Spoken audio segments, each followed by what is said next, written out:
United Kingdom from 1997 to 2007. Among his many international roles today, he is the quartet representative in the Middle East, working with the UN, the US, Russia, and EU to try to secure a lasting peace in the region. After leaving politics, Mr. Blair converted to Catholicism, and he launched the Tony Blair Faith Foundation, a global initiative to promote respect and understanding among the world's major religions. Many of us in this room have read his recent best-selling memoir, A Journey, My Political Life. Christopher Hitchens is a British-born American author, journalist, and atheist. His regular Vanity Fair column, his prolific speeches and essays are central reading for anyone and everyone concerned about global affairs. Christopher has a number of best-selling books, too. Obviously, God is Not Great, How Religion Poisons Everything, and his recently published memoir, Hitch 22. Christopher was recently diagnosed with esophageal cancer, and as such, we are doubly grateful that he and his family have joined us tonight.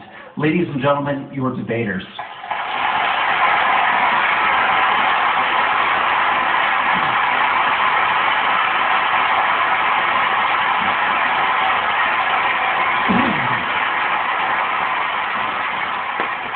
Before getting our debate underway, let me just briefly run down how the next hour and a half will unfold. Each debater has been given 7 minutes for their opening remarks for and against the motion.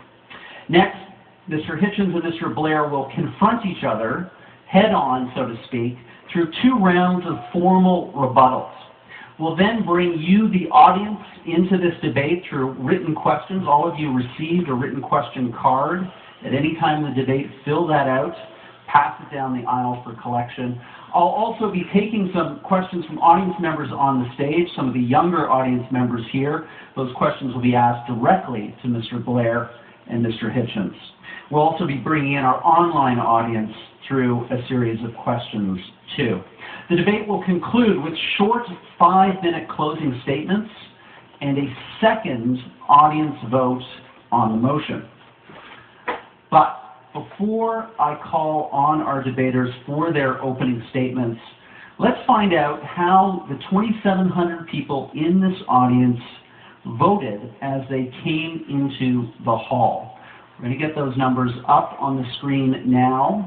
22% of you in favor of the motion, 57% opposed, and fully 21% of you undecided. Now, we also, as you know, asked you a second question tonight. We asked you, depending on what you hear during the debate, are you open to changing your vote? Let's have those numbers too, please. Wow. 75% of this audience, 3/4, could change their vote depending what they hear in the next hour and a half. Ladies and gentlemen, we clearly have a debate on our hands. And remember, we will poll the audience again at the end of our proceedings to find out which of these 2 debaters was able to win by swaying us with the power of their arguments. Well, the time has come for introductory remarks. Christopher Hitchens, as we've agreed, you will begin first with your opening statement. Thank you, ladies and gentlemen. Thank you very much to the Monk family, great philanthropists, for making this possible. 7 minutes, ladies and gentlemen, for the foundational argument between religion and philosophy leaves me hardly time to praise my distinguished opponent. In fact, I might have to seize a later chance of doing that. I think 3.5 minutes for metaphysics and 3.5 for the material world won't be excessive. And I have a text. And I have a text, and it is from, because I won't take a religious text from a known extremist or fanatic, it's from Cardinal Newman. Recently, Prime Minister Blair's urging beatified on his way to canonization, a man whose apologia made many Anglicans reconsider their fealty and made many people join the Roman Catholic Church, and is considered, I think rightly, a great Christian thinker. My text from the Apologia. The Catholic Church, said Newman, holds it better for the sun and moon to drop from heaven, for the earth to fail, and for all the many millions on it to die in extremest agony, than that one soul, I will not say will be lost, but should commit one venial sin, should tell one willful untruth, or should steal one farthing without excuse. You'll have to say it's beautifully phrased, ladies and gentlemen, but to me, and here's my proposition, what we have here, and picked from no mean source, is a distillation of precisely what is twisted and immoral in the faith mentality. Its essential fanaticism, its consideration of the human being as raw material, and its fantasy of purity. Once you assume a creator and a plan, it makes us objects in a cruel experiment whereby we are created sick and commanded to be well. I'll repeat that. Created sick and then ordered to be well. And over us to supervise this is installed a celestial dictatorship, a kind of divine North Korea. Greedy, exigent, I would say more than exigent, greedy for uncritical praise from dawn till dusk, and swift to punish the original sins with which it so tenderly gifted us in the very first place. However, let no one say there's no cure. Salvation is offered. Redemption, indeed, is promised at the low price of the surrender of your critical faculties.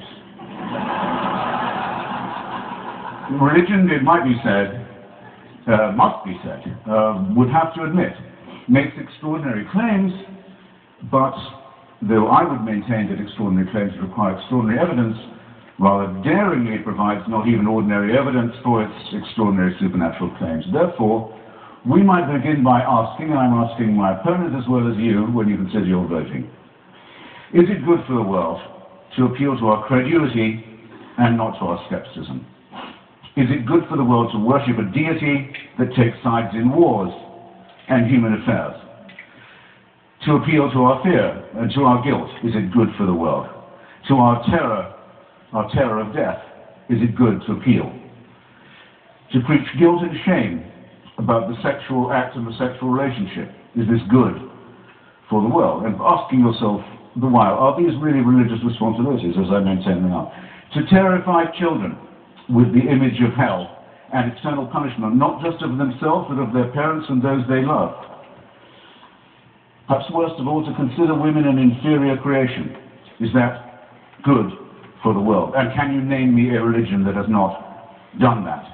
To insist that we are created and not evolved in the face of all the evidence.